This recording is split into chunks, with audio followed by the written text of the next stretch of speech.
Esta noche estoy en mi cabaña. Fuera llueve abundantemente. Y tengo preparado un sushi. Un sushi que me han recomendado, me han aconsejado algunos amigos. Nunca lo he probado. Dicen que es algo exquisito, algo incomparable. Dicen que es pescado crudo, aunque viéndolo en el plato tengo mis serias dudas.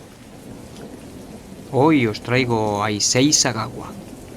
A Issei Sagawa le gustaba mucho el sushi, era un fanático del sushi. Pero claro, el sushi de pescado ya lo tenía muy experimentado. Necesitaba otro tipo de carne cruda. Y ese tipo de carne cruda lo encontró muy cerquita de la Universidad de la Sorbona. Allá por el año 1981, sucesos muy desagradables ocurrieron en esos lares. Por eso elijo la noche para contarlo, porque en la noche al abrigo de la lluvia y de mi chimenea, desde mi cabaña en el bosque, se puede contar casi todo. Issei o Issei Sagawa ha pasado a la historia como el gran caníbal japonés. Es muy famoso en su país e incluso ha escrito algunos libros. Es un auténtico autor de bestseller. Se diría que casi le admiran, de no ser por ciertos aspectos de su vida muy terribles. Sagawa nació el 11 de junio de 1949, en aquel Japón de la posguerra, un Japón hambriento, un Japón dominado por una masiva población que buscaba comida, que buscaba materia prima. La guerra había sido devastadora, la guerra lo había cubierto todo. Y no es de extrañar que muchas generaciones de japoneses pensaran tan solo en la subsistencia. Sagawa nació en ese contexto, un contexto famélico, y a los 5 años de vida, en el año 1954, tuvo una experiencia tremendamente traumática. Hoy en día lo llamamos terror infantil, lo llamamos pesadillas infantiles. En el año 54 se llamaba de otra manera. Sagawa soñó con la muerte, pero soñó con su propia muerte. Tenía tan solo 5 años y en el sueño se veía dentro de un inmenso perolo, una inmensa cacerola llena de agua hirviente. Y él trataba de escapar de esa cacerola, trataba de huir, pero la ebullición de agua le iba arrebatando la vida. Finalmente quedaba completamente cocido y alguien extraía su cuerpo de ese perol, de esa cacerola, para comérselo. Issei soñaba que alguien le comía, que un caníbal acababa con su vida. Eso desde los 5 años. Al parecer, la pesadilla le marcó profundamente. Las terribles consecuencias llegarían años más tarde. Issei Sagawa era hijo de un gran empresario japonés. Por tanto, no había hambre en su casa. Pero sí en el contexto, lo que rodeaba a la familia Sagawa, sí que hablaba de hambre. Pero el padre le pudo dar estupendos estudios, le pudo dar una buena vida. Y desde luego mucho sushi. A Issei le gustaba mucho el sushi. Era un fanático del sushi. Él siempre tuvo una querencia especial por Occidente, por todo lo que representaba Occidente, por la cultura occidental. Le fascinaban las mujeres blancas, de piel tersa y suave. Esa piel blanquecina, cuasi transparente, provocaba el delirio en la mente de Issei Sagawa. Él quería conocer a las blancas, quería tratar con las mujeres blancas, y pidió a su padre que lo enviara a París. Él era un experto en literatura, y en la Sorbona se ofrecían muchas posibilidades para que jóvenes extranjeros fueran y estudiaran. Y ese fue el caso de Issei Sagawa. Él quiso estudiar literatura comparada. El padre accedió gustoso que su hijo se formara en París, en Francia, en Europa. Eso era motivo de satisfacción para la familia. Nada mejor que un heredero, un primogénito que regresara de Europa con una formación completísima y que después se hiciera cargo de la empresa familiar. El padre estaba muy orgulloso, muy satisfecho con los deseos de su vástago. Por tanto, finalizando los 70 y a principios de los 80, Issei Sagawa viajó a París. Y allí llegó, en la Sorbona. En la Sorbona estudió y empezó pronto, muy pronto a relacionarse. Y allí se fijó en las chicas de la Sorbona. Esas chicas europeas, tan blanquitas, tan delicadas, como la porcelana. Eran el oscuro objeto de deseo para Issei Sagawa. Pero él era un chico normal. Era un chico que no hacía pensar nada malo, nada extraño, nada raro. Conoció a René. Vamos a evitar el apellido porque sus padres quedaron muy dolidos por lo que después pasó. René era una chica holandesa que cubría perfectamente el perfil que se le exige a una holandesa. Era alta, esbelta, rubia, ojos claros y una piel absolutamente blanca. Issei Sagawa soñaba con René. Hizo todo lo posible por acercarse a ella, a pesar de que Issei no era guapo. Issei, posiblemente lo descubrimos en sus memorias, siempre se autocalificaba como pequeño. No llegaba al 1,50 m, feo y de manos pequeñas y pies diminutos. Pero René, ante todo vanguardista, bohemia, ante todo progresista, excéntrica, se fijó en la sabiduría de Issei. Y pronto comenzaron a intimar. Frecuentaban los teatros, iban a los parques, disfrutaban con exposiciones pictóricas y en alguna ocasión llegaron a bailar. Eso provocó el delirio, la locura de Issei. Solamente el roce de la piel de René le traía muy malos sueños, perversos sueños. Soñaba con acariciar constantemente esa piel. Issei llegó a pensar que lo mejor que podía ocurrir en el mundo era poseer definitivamente y para siempre la piel de René. Y así, un buen día, o mejor dicho, una buena noche del año 1981, Issei Sagawa invitó a cenar a su apartamento a René. Y la joven, que ya tenía muy buena amistad con Issei, no sospechó nada, aceptó gustosa. La noche prometía. Música relajante, una cena exquisita, por supuesto, sushi. René, siempre dispuesta a experimentar, se dejó llevar por las emociones. En lo más intrincado de la cena, en lo más brumoso de la conversación, Issei se levantó con el pretexto de buscar una nueva botella de vino. René no sospechaba nada. Issei se dirigió hacia la cocina y regresó de ella con algo en la mano. Y esto no era sino que una gran pistola.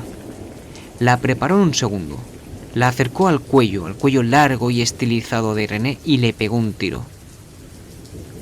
Un tiro que acabó en un segundo con la vida de René. Ya la tenía, ya la poseía, definitivamente era suya. René era suya, el sueño se había cumplido. Pero ahora Sagawa tenía un cadáver ante sí. ¿Qué podía hacer? Lenta y pausadamente desnudó a René. Contempló gozoso el cuerpo desnudo de la joven, el cuerpo yermo de la joven. Y no se le ocurrió abusar de ella, no. Simplemente lo primero que pensó, lo primero que decidió fue comérsela. El placer iba a llegar a su extremo más cruel. Analizó escrupulosamente el cuerpo de René. Los pechos, las partes pudendas, las piernas, los brazos, toda esa piel blanquecina se ofrecía ante él. Eligió un punto determinado en el cuerpo de René, la cadera derecha. Sí, la cadera derecha. La cadera derecha era lo más apetitoso. Abundante carne. Y además dispuesta ante él. Nada le impediría asestar un primer bocado. Y así lo hizo. Asestó un bocado tremendo en la cadera de René. Pero no obtuvo la sensación que él buscaba. Solamente vio que sus dientes habían quedado impresionados en la cadera de René. Pero no. no era lo que él quería. Había que buscar algo más definitivo.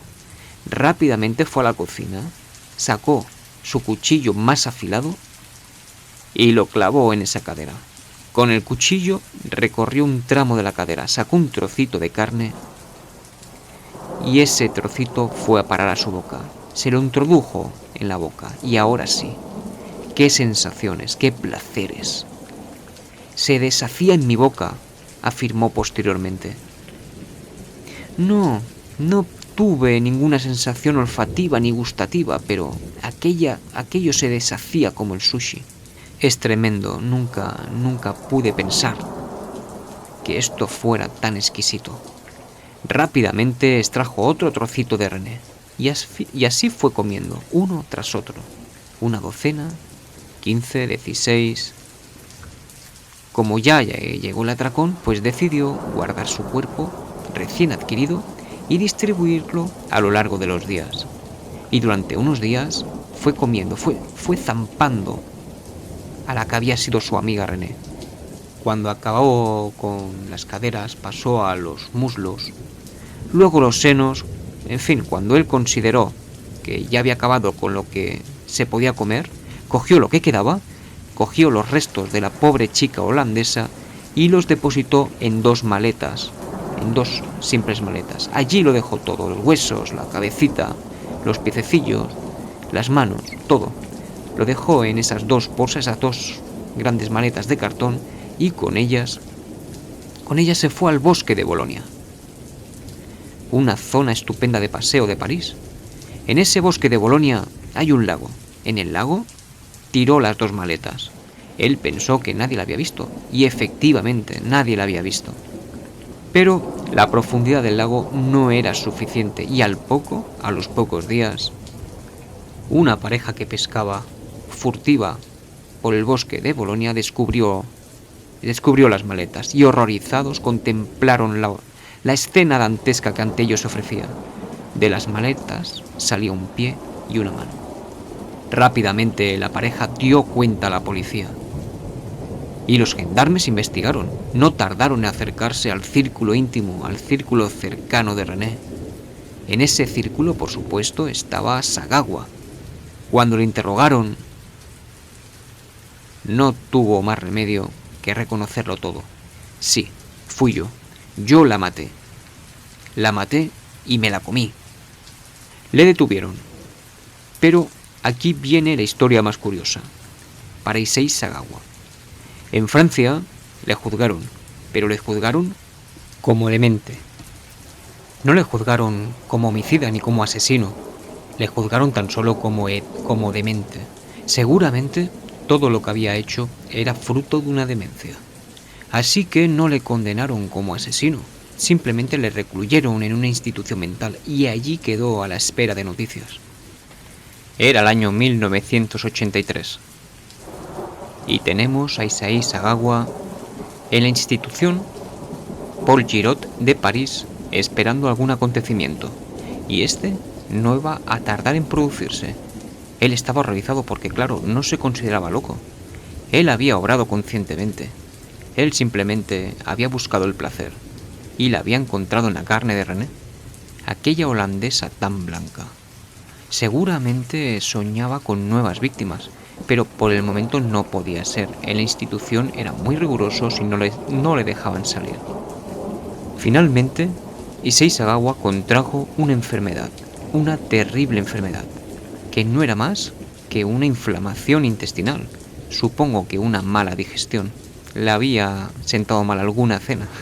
Y aquí los médicos cometen un craso error, un tremendo error. Confunden esa inflamación intestinal con una encefalitis. Una encefalitis es una inflamación del cerebro y los médicos supusieron que había llegado el final para Issei Sagawa, que había llegado el momento final, que la enfermedad llegaba a su tiempo límite.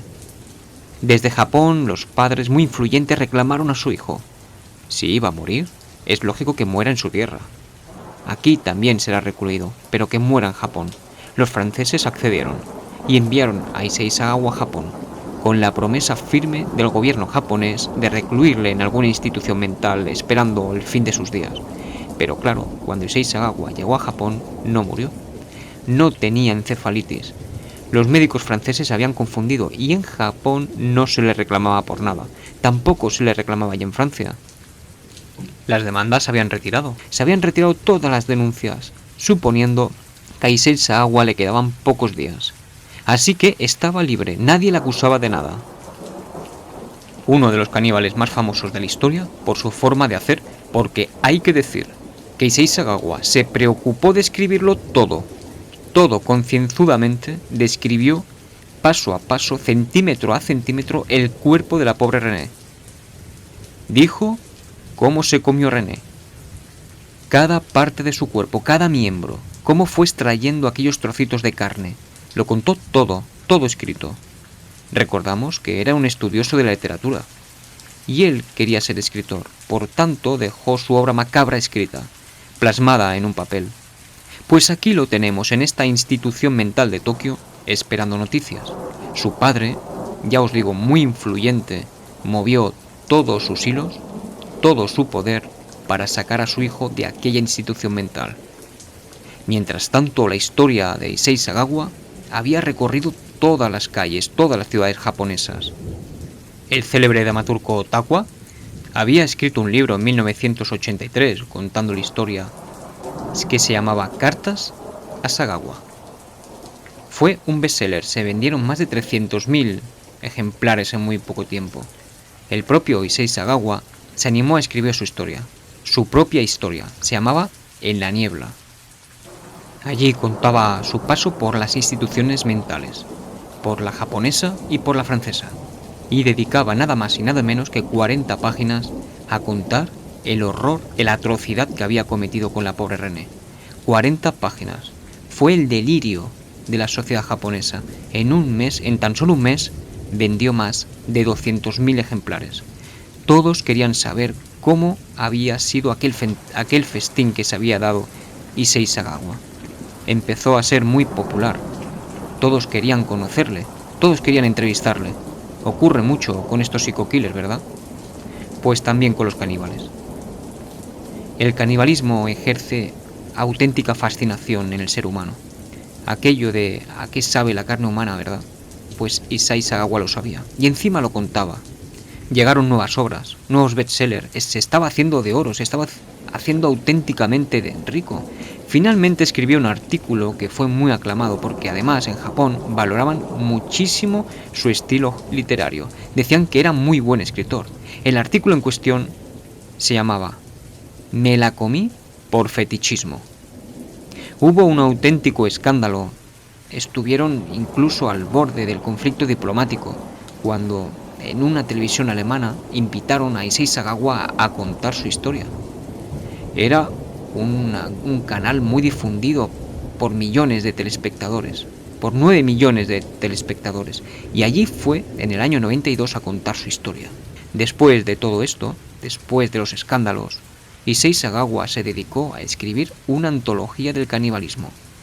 Él siempre afirmó que aquella pesadilla le había traumatizado hasta tal punto que anhelaba, que deseaba comer carne. Una pesadilla que le había ocurrido con tan solo 5 años, en la que él se veía, en el que él soñaba que se comían su cuerpo. Issei Sagawa es un personaje muy popular en Japón, y muchos se acercan a él para preguntarle. Espero que no consiga jamás un solo discípulo. Y supongo que todas esas historias que han hecho tan popular a Sagawa dolieron profundamente a los padres de René. Ellos no querían ese fin para su hija, desde luego, pero esta mente perturbada le dio ese final a la pobre René. El canibalismo, una vez más, entre la sociedad. Es la historia de Issei Sagawa. Ojalá nunca más nos lo encontremos.